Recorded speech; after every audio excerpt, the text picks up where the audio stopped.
तुम्ही कधी एक गोष्ट लक्षात घेतली का? काही लोक शांत असतात पण ते पुढे जातात, काही लोक ओरडतात पण ते जागीच अडकतात.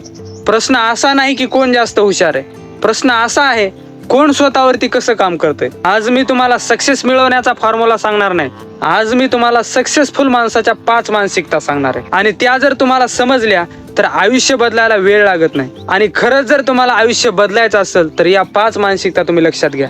नंबर 1, सक्सेसफुल माणूस रिझल्टवर नाही तर प्रोसेसवर प्रेम करतो. सामान्य माणूस म्हणतो मला यश हवंय, पण सक्सेसफुल माणूस म्हणतो आज मी माझं काम प्रामाणिकपणे केलं का. तो रोज छोटंसं काम करतो, तो रोज स्वतःशी प्रामाणिक राहतो, कारण त्याला माहिती आहे रिझल्ट हा प्रोसेसचं बाय प्रॉडक्ट असतं. त्याच्याकरता तुम्हाला एक सत्य कथा सांगतो. ही गोष्ट स्वतः सचिन तेंडुलकरनं अनेक इंटरव्ह्यू मध्ये सांगितलेली आहे. प्रसंग असा आहे, सचिन लहान असताना कोच रमाकांत आचरेकर सर त्याला सरावा करता ठेवायचे. नेटमध्ये तासन तास बॅटिंग, पण स्कोर बोर्ड नाही, कोणी प्रेक्षक नाही, कोणी टाळ्या वाजवणार नाही. एकदा सचिनला कोणीतरी विचारलं तुला मोठं क्रिकेटर व्हायचंय का? सचिननं खूप महत्वाचं उत्तर दिलं, मला आजचा सराव चुकवायचा नाही. तो कधी शतकाचा विचार करायचा नाही, तो कधी रेकॉर्डचा विचार करायचा नाही, तो रोज फक्त एकच प्रश्न स्वतःला विचारायचा, आज मी नेटमध्ये 100% दिले का? लोक फक्त मॅच पाहतात, लोक फक्त शतक पाहतात, लोक फक्त ट्रॉफी पाहतात, पण सचिनचं यश तयार झालं रिकाम्या मैदानात, घामानं भिजलेल्या सरावात आणि कोणीही न पाहता केलेल्या प्रोसेसमध्ये. सचिनचं एक वाक्य खूप प्रसिद्ध आहे. तो म्हणतो मी कधी रेकॉर्डसाठी खेळलो नाही, मी फक्त बॅटिंगची प्रोसेस एन्जॉय केली. सामान्य माणूस म्हणतो मला यश हवंय, पण सचिन सारखा माणूस म्हणतो आज मी माझं काम प्रामाणिकपणे केलंय का. आणि म्हणून रिझल्ट आला तो आपोआप. सचिन महान म्हणून नाही जिंकला, तो रोज प्रोसेसवर प्रेम करत होता म्हणून महान झाला. सक्सेसफुल माणसाची दुसरी मानसिकता, तो स्वतःच्या मनावर काम करतो. जग बदलण्याआधी तो स्वतःचं मन बदलतो. तक्रार नाही, रडगाणं नाही, दोषारोप नाही, तो विचार करतो या परिस्थितीत मी काय करू शकतो.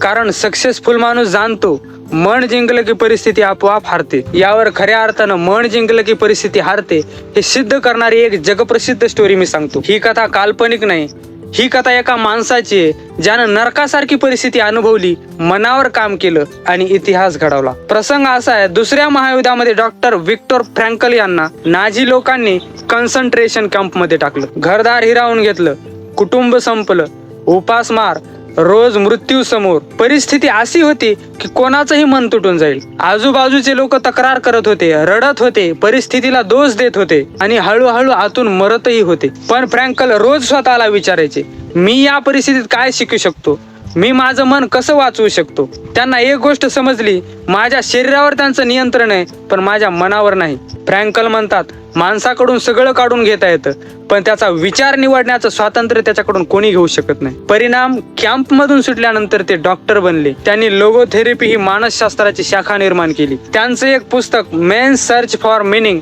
हे जगात लाखो लोकांना प्रेरणा देतं. सक्सेसफुल माणूस तक्रार करत नाही, दोष देत नाही, रडगाणं गात नाही. तो विचार करतो मी या परिस्थितीत काय करू शकतो. कारण त्याला माहिती असतं मन जिंकलं की परिस्थिती आपोआप हारते. परिस्थिती बदलण्यासाठी शक्ती लागते, मन बदलण्यासाठी धैर्य लागतं आणि ज्यानं मन जिंकलं तो आयुष्यात कधीच हरत नाही.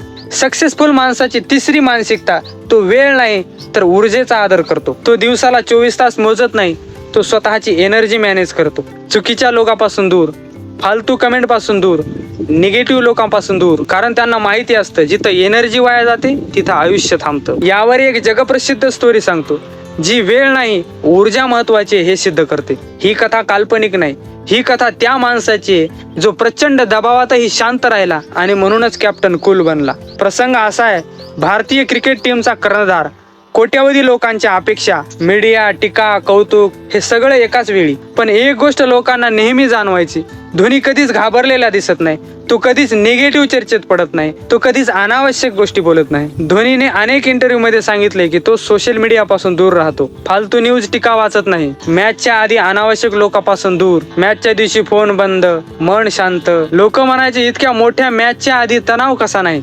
धोनीचं स्पष्ट उत्तर असायचं की मी माझी ऊर्जा वाया घालवत नाही.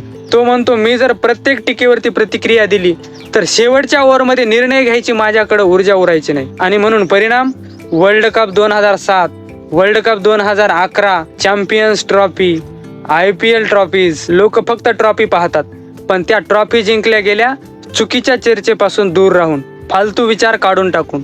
योग्य ठिकाणी ऊर्जा वापरून. सामान्य माणूस म्हणतो दिवसात वेळच मिळत नाही, पण सक्सेसफुल माणूस म्हणतो मी माझी ऊर्जा कुठे खर्च करतो. चुकीचे लोक, फालतू कमेंट, निगेटिव्ह चर्चा, कारण त्यांना माहिती असतं जिथे एनर्जी वाया जाते तिथं आयुष्य थांबतं. वेळ सर्वांकडे सारखीच असते, पण ऊर्जा सगळे वाचवू शकत नाहीत. जो आपली ऊर्जा वाचवतो तो आयुष्य जिंकतो. सक्सेसफुल माणसाची चौथी मानसिकता, तो फेलियरला शिक्षक मानतो. सामान्य माणूस अपयशाला घाबरतो, पण सक्सेसफुल माणूस म्हणतो आज मला एक आणखी धडा मिळाला. तो तुटत नाही, तो चिडत नाही, तो शांतपणे पुन्हा उभा राहतो. कारण त्यांना कळालेलं असतं की जे तुटत नाही तेच घडतं. यावर सुद्धा मी एक स्टोरी सांगतो, जे फेलियर म्हणजे शिक्षक हे अतिशय खोलवर जाऊन समजून सांगते. प्रसंग असा आहे, जे.के. रोलिंग, घटस्फोट झालेला, एकटी आई, बेरोजगार आणि सरकारकडून मदत घेऊन जगणारी. तिच्याकडे पैसा नव्हता, पण तिच्याकडे एक कथा होती. तिने हॅरी पॉटरची एक हस्तलिखित प्रत पब्लिशर्सकडे पाठवली. तिला 12 वेळा नकार मिळाला. लोक म्हणाले ही गोष्ट चालणार नाही, पण रोलिंग तुटली नाही, स्वतःला संपवून टाकलं नाही, परिस्थितीला दोष दिला नाही. ती एकच प्रश्न स्वतःला विचारायची, मी या नकारातून काय शिकू शकते. तिने लेखन सुधारलं, पात्रे अधिक खोल बनवली, कथा अधिक प्रभावी बनवली आणि नकार म्हणजे शिकवण बनली. परिणाम, आज हॅरी पॉटर जगातली सर्वात यशस्वी पुस्तक मालिका आहे आणि ती जगातील सर्वात श्रीमंत लेखिका आहे. सामान्य माणूस म्हणतो मी नाकारला गेलो, आणि सक्सेसफुल माणूस म्हणतो आज माझा गुरु मला अजून शिकवून गेला. कारण त्यांना कळलेलं असतं जे तुटत नाही तेच खरं घडतं. अपयशाला शत्रू समजू नका, तो तुमचं आयुष्य घडवायला आलेला सर्वात कठोर शिक्षक असतो. प्रत्येक सक्सेसफुल माणसाची 5वी मानसिकता, तो स्वतःशी स्पर्धा करतो. तो दुसऱ्याचं आयुष्य पाहून जळत नाही, तो विचार करतो कालच्या पेक्षा आज मी चांगला आहे का. थोडी सुधारणा, थोडं ज्ञान, थोडी शिस्त, दररोज शांत. कारण सक्सेसफुल माणूस जाणतो सक्सेस हा आवाज करत नाही, तो घडतो. हा सुंदर आणि शेवटचा मुद्दा आहे. यावर भारतातील खरी एक अशी स्टोरी सांगतो जी दुसऱ्याशी नाही तर स्वतःशी स्पर्धा याचं जिवंत उदाहरण आहे. ही कथा संपूर्ण खरी आहे. डॉक्टर APJ अब्दुल कलाम यांनी त्यांच्या पुस्तकामध्ये आणि अनेक भाषणामध्ये सुद्धा सांगितलेले. प्रसंग असा आहे, डॉक्टर APJ अब्दुल कलाम हे रोज सकाळी लवकर उठायचे. कोणी पाहत नव्हतं, कोणता कॅमेरा नव्हता, कोणती स्पर्धा नव्हती. त्यांचा दिवस एका प्रश्नाने सुरू व्हायचा, आज मी कालच्या पेक्षा थोडा चांगला कसा बनेल. ते दुसऱ्या शास्त्रज्ञाशी स्वतःची तुलना करत नव्हते. कोण मोठा आहे, कोण पुढे जातो यात अडकत नव्हते, आणि कोण किती प्रसिद्ध आहे याची पर्वा नव्हती. कारण त्यांना माहिती होतं की तुलना मन कमकुवत करतं. रोज थोडी शिस्त, रोज स्वतःच्या चुका तपासणं. डॉक्टर APJ अब्दुल कलाम म्हणायचे, उत्कृष्टता ही एक दिवसाची घटना नाही, ती रोज चालणारी एक प्रक्रिया आहे. त्याचा परिणाम, लहान गावातून आलेला मुलगा पण देशाचा सर्वोच्च शास्त्रज्ञ, भारताचा राष्ट्रपती, आणि तरीही अत्यंत साधा माणूस. लोक फक्त पद पाहतात, पण ते पद तयार झाले रोजच्या शांत सुधारण्यामध्ये, स्वतःशी चाललेल्या स्पर्धेत, कोणालाही न दाखवता केलेल्या मेहनतीत. सामान्य माणूस म्हणतो तो माझ्या पुढे का आहे,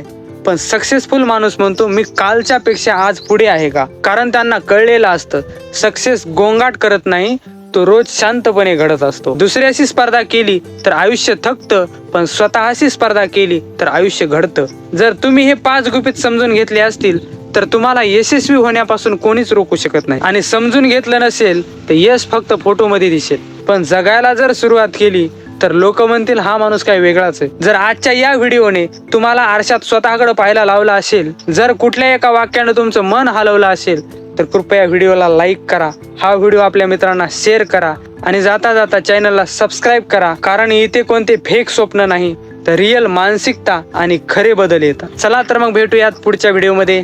धन्यवाद.